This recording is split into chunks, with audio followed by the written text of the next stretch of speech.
Did you know there was a Far Cry 1? That's right. Long before the epic open worlds of its successors, a little-known German laundromat developed a visionary, level-driven first-person shooter. Its storyline? Revolutionary. You play as a buff, smooth-talking Caucasian man voiced by store brand Duke Nukem. How do I know I can trust you? Right. You're tasked with chasing down an evil scientist who kidnapped your favorite honking pair of journalistic integrity. Just when you think you're getting the hang of killing the same 3 identical guys, sometimes in a boat, a new, much more dangerous set of 3 identical foes spreads across the island. More famous for its Byzantine PC requirements than its cultural impact, Far Cry would fill a niche pocket in FPS history for many years. That was 2004, a deeply simple time when gamers yearned for little and asked for nothing. And then the Canadians took over.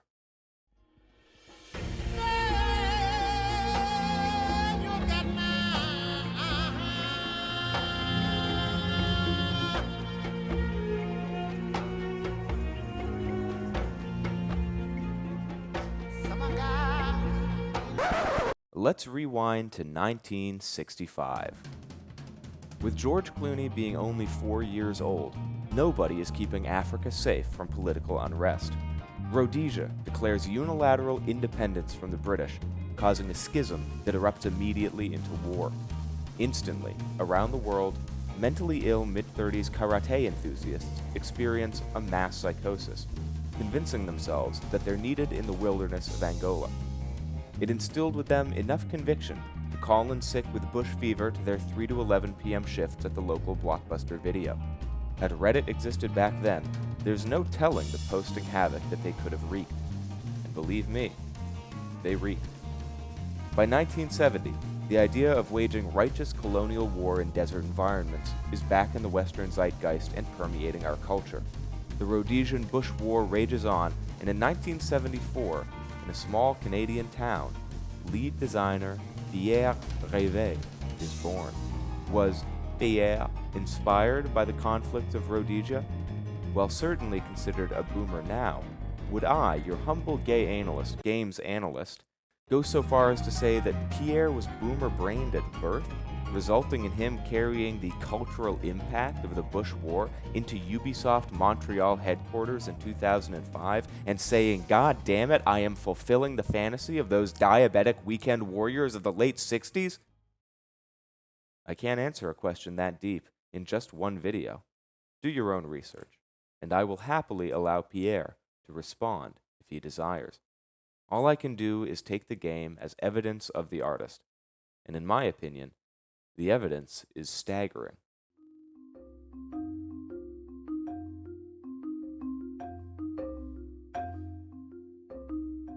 You begin the game by selecting from a slew of, what's this? Late 30s and mid-40s volunteer mercenaries? The youngest avatar you can choose is a 24-year-old hailing from Jianjing, and we all know that 24 in Chinese years is at least 36. My suggestion? Go for the oldest motherfucker there.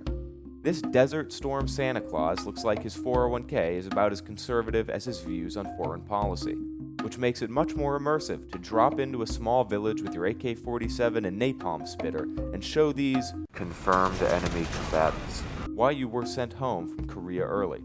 I will plan to keep a photo of this man in the corner of this video so that you remember that the man who respects a ceasefire zone by using his machete instead looks like your local audio repair shop owner.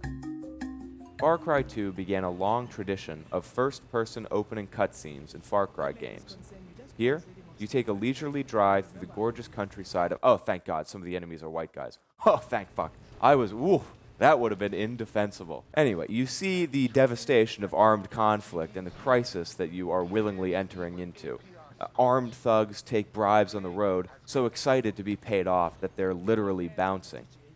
The cab driver then decides to get judgy as years of untreated syphilis finally catches up with me. Just kidding. This isn't an STD, just some classic malaria. We'll discuss this mechanic later. For now, it's a useful narrative device for the game to immobilize my character, more than the arthritis already has, and introduce me to the game's apparent villain. Holy fucking cockspit, is that Kenneth Branagh? Kenny threatens me with a machete, then doesn't follow through, and threatens me with a gun. I'm thinking, if you were gonna stab me, why would I think getting shot is worse? Wouldn't you start with the gun and then move to the machete? It's just a little back-asswards to me. But I'll forgive it, as long as the rest of this game is perfect in every conceivable way. Once I get off my hemorrhoidal ass, I rush into the fray of a gunfight going on outside. Once I realize these guys keep spawning, I escape the correct way, out of a hole in the side of the hotel, before being laid low by my malaria. Again. You'd think enough gin and tonics would have boosted my immunity to more than just my wife's nagging, but alas. I appreciate that the game doesn't have a longer tutorial than it does. You get pop-up windows to close out of immediately, and then Google the controls later when you forget how to take your pills. But the game is concerned with getting you right into the action, meaning they hit you with one final mandate after your first mission, and then you just head out into the world. And brother, the world, and the action therein, is where Far Cry 2 really shined. At times, I was legitimately surprised by the detail of the enemy AI. Enemies react in different ways to different attacks. They run away. They try to kill you even when they're down. They help their friends up. That last one I don't have footage of because I never left them alive long enough to do so. And when they lose track of you, they'll hype themselves up to avoid showing cowardice. I'm suspended, you piece of shit. I'll blow your fucking face off. Come on, come on, come on! I'm hit! Damn it! I'd rather... But I am not a merciful god.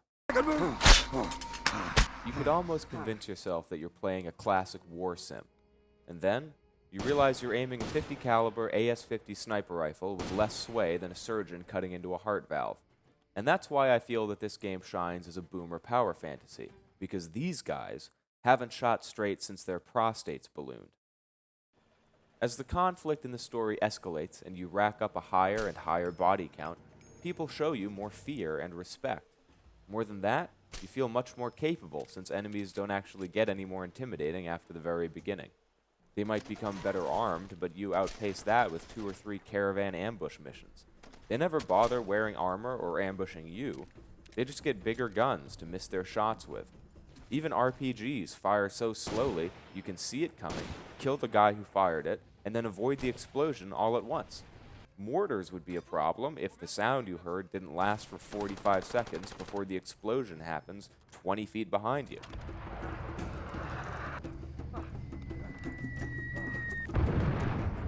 For the most part, once you've mastered the tactics of combat, i.e. the sniper rifle, there are few ways you'll be challenged as the game continues.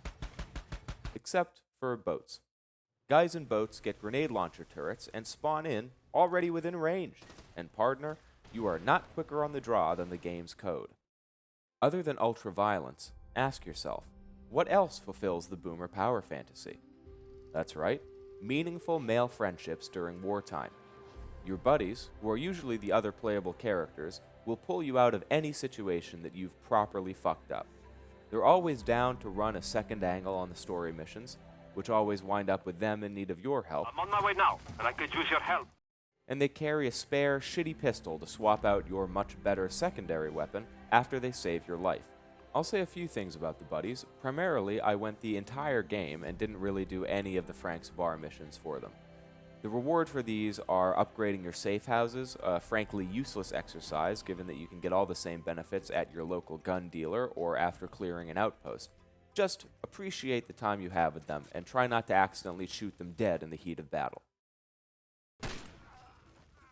Spending time with your friends and comrades, causing unreasonable damage to the environment, countering the epidemic of diamond littering, and most importantly, taking a little time to grill, will fill out about 25% of this game's runtime. The other 75%? Fucking driving.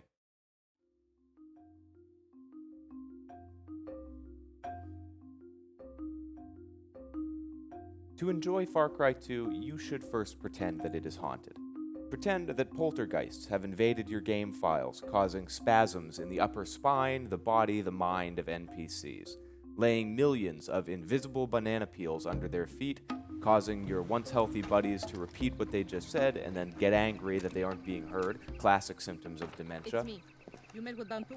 Fine. Never mind. Fine. Never mind. Doesn't matter. Fine. Never mind. Doesn't matter.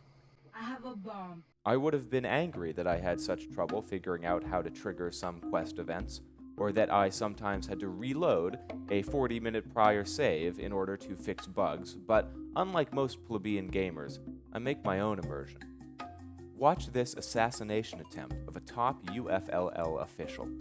Someone planted an explosive in the cardboard boxes in his office. Thankfully, nobody was harmed, and this priest, a pillar of the community, is now confined to his church lest he go spinning over the nearest landmine due to uncontrolled Parkinson's. Worst of all, these are the various sleeper agents my enemies have planted in the ceasefire zones. On an invisible signal, they will commit suicide by gravity, and I will be blamed for their death. Luckily, the ceasefire rules dictate that I drive just beyond the signs marking the gun-free zone, and then I can re-enter unmolested, the same peacekeeping method used by American schools. This same glitch happens so often that I developed an entry and exit plan for the fucking safe zone, and otherwise I just had to pray that the door guard started his animation before he bounced to death. When it's not glaringly obvious, the thin web of duct tape and wires holding Far Cry 2's content together is still very visible. I hear a lot of reviewers and games analysts talking about high-minded gameplay loops. Well, how's this for a gameplay loop? Enter car, accelerate, see enemy car, switch to gunner seat, murder, steal car. That, my friends, is how you turn a trip to the grocery store into 45 minutes of gameplay. I started being able to predict around which corner the new car would spawn in, and preemptively switch to the gunner seat to save myself 10 seconds of animation. These encounters are a noble attempt at keeping the game interesting due to the huge amount of driving. And you shut up. I hear you about to say, but bus stations. I'll bus on your mom's ashy elbows. How about that? The bus stations are strategically positioned to be completely fucking useless 90% of the time. It would usually take you the same amount of time to drive to the closest bus station and use it than it would to drive directly to your objective. The only confounding factor of this is how many fucking outposts are between you and your goal. This is one of the main reasons I dub Far Cry 2 a modern relic, because for all its realistic AI behavior, these morons still repopulate outposts even after its defenses have crumbled before a diseased pensioner's mounted 50 cal. Don't think for a second you'll be able to drive past any of these outposts either, because they'll shoot you until the car smokes like a Massachusetts stepmom and chase you down on the road. Either way, you're popping into that gunner seat and clearing out some frat boys. Far Cry 3, which fixed this issue, ran into its own problem where the game got boring after you cleared out all the outposts. Let me tell you that it's just as boring to clear the same one 9 times because you happen to keep getting missions that take you through it. Given these complaints, you can see why I was surprised to find quite a few things still work in this game, without modding or compatibility changes. Your buddy still rescues you, enemy AI isn't really any worse than modern BioWare games, and the animations don't totally shit out. In fact, the animations are the only thing that hold the door guards to the bounds of space and time, allowing me to at least get inside the building before they off themselves outside. As for any serious issues, I wound up experiencing crashes during the second half of the game, but during the first half, I didn't see any. There is a real and complex vision that Pierre Revest had for this project, and that shows in the details. Every other gaming YouTuber sexy enough to cover this game has spoken about its attention to environmental detail. Fire is enough of a threat that you can carry a flare gun, and it's a viable sidearm. You can cut branches individually off the shrubbery, you can drive through plants, things that modern developers are too lazy to implement. You know, even though they have plenty of time to program in all their woke and genders and girl and, I don't know, Chinese people or... Ravioli's on. Mom, shut the fuck up. I'm recording. No, you know what? I'm not going to say thank you for the ravioli, okay? Chef Boyardee made it. You just microwaved it. I should kill you and bury your body. The map of Far Cry 2 does some really interesting things. It uses mountains to box you into these small, well-curated map segments that allow for engaging mission locations. I really prefer this style of design to the bullshit whatever theory that Ubisoft now uses to slide open-world games out of its wet hole every 6 months. The first FPS games I played were the original Far Cry and the original Halo, both of which featured deceptively open but really very directed maps, so the openness of Far Cry 2 turned me off from it. I now play a vast array of open-world games, enough that I have experienced the highs and lows of open-world RPGs. I have finished Far Cry 3 and 5 more than once, and playing 2 so many years later feels like walking through Roman ruins. You understand the beauty and intricacy of the society that was built, and you appreciate the advancements that modern society made on top of that foundation.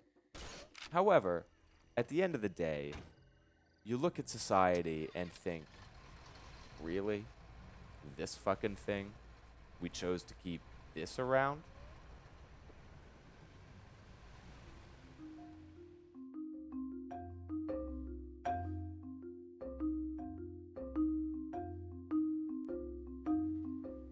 I've long said that nostalgia is a blinding force. It can turn a briar patch into a rose garden. It can make my grandma seem like not a complete bitch. Rest in peace, Grammy. But the point is, we now have a legacy of Ubisoft Far Cry games that build upon each other. And people often say that the series peaked in years past. I'm here to tell you that the building blocks have been visible ever since Ubisoft took over. And the shit that they put out now only renews a lingering stench that's always been just beyond the perfume. Far Cry 2 has 5 identical missions in 50 different locations. You do each of these 5 missions 4 times, and then the game ends. Each one might unlock new items or new bonuses until there aren't any more to do, or it's just not worth getting the next one. In lieu of regular collectibles, the signature Ubisoft box checkers permeate the map. You can constantly see how many of something you've done and how many are left to do, scouting safe houses, guard posts, collecting diamonds. In the beginning, these tasks might be individually fun because the combat of the game is fun. And except for picking up the diamond briefcases every 5 minutes, each of these objectives involves combat. I mentioned the malaria mechanic earlier, and frankly, calling it a mechanic goes much too far. The only thing it adds to the game are underground missions, which are literally just going to a location and killing a group of enemies to get your pills. If I wanted to do that once a week, I'd move to Baltimore. The only reward for 100%ing the 221 diamond briefcases is an achievement, and I cannot for the life of me find any rewards for doing all safe houses or outposts. This culminates to a late game slump, where I felt like I just needed to finish the story before I got so bored I tossed this whole video out. The bugs got less fun and more like I was fighting the game to get to my promised enjoyment. That being said, the combat remained a fairly engaging experience the entire time. Combat comes in 3 flavors: stealth, action hero, and duck hunting. Stealth is a lot of fun. I forgot that there were takedowns in this game, and let me tell you, I was pleasantly surprised when I found one more war crime animation that the devs included. Sorry boys, real quick, B-Man here. There are not takedowns in the traditional sense still in this game. What I'm talking about here is when you already have someone on the ground and you stab them. That's a fun animation right there. The actual machete deaths are more so like what you're going to see right about now. Hope you're enjoying the video. It's alright. The silenced Makarov becomes your best friend pretty early on because it's pinpoint accurate all the way to the edge of your render distance, and it silently kills enemies with headshots.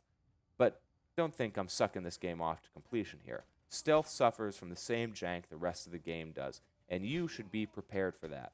But hey, you downloaded the game from 2004. You should know what you signed up for. I even invested in the stealth suit late in the game. Not only does it not change your character model, I actually think I became more visible. Combat Flavor 2 is Action Hero, and you achieve this style using any assault rifle or shotgun or light machine gun. No crouching, no fear, no survivors. This combat is what Steven Seagal hallucinates he is doing during his current movies. Drive your truck directly into the outpost, polish off that AK-47, and fertilize the savannah with corpses. Did I tell you there was a pimped out AK-47 in this game? There are actually 8 that you can find. I wish I had a bunch of footage of it. Unfortunately, I put the one that I found into a weapons case, and the game switched it for a Spaz 12, because fuck me, right? Same is true for the pimped out SUV you get from the Nigerian Prince, sponsored by Jeep. I think you have to go back to that exact safe house or you never see it again.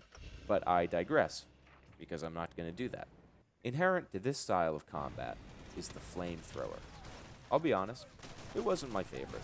It has the range of a shotgun, and enemies keep shooting for a few seconds after they ignite, but what can I say? There is a reason it became a staple of Far Cry combat in later games. Flavor 3, I call duck hunting. You know why? Because when you use a sniper rifle, you can control who you kill first.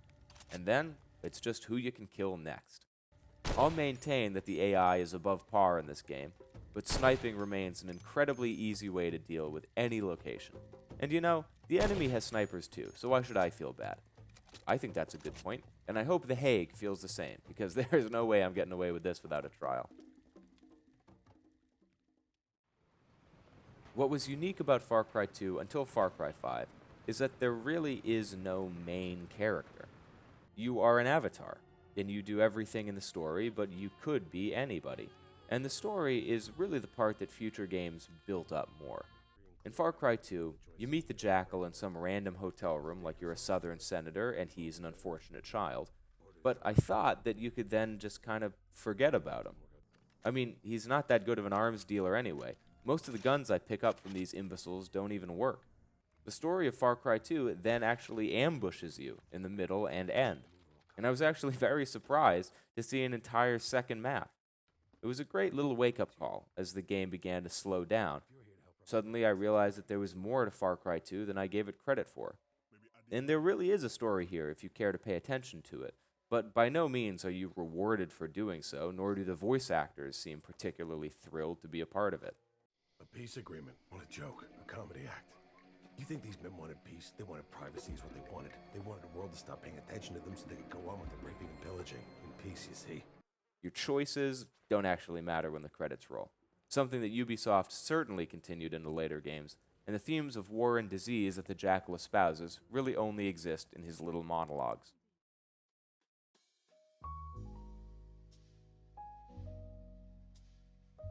I guess that final note really wrapped up my experience with Far Cry 2.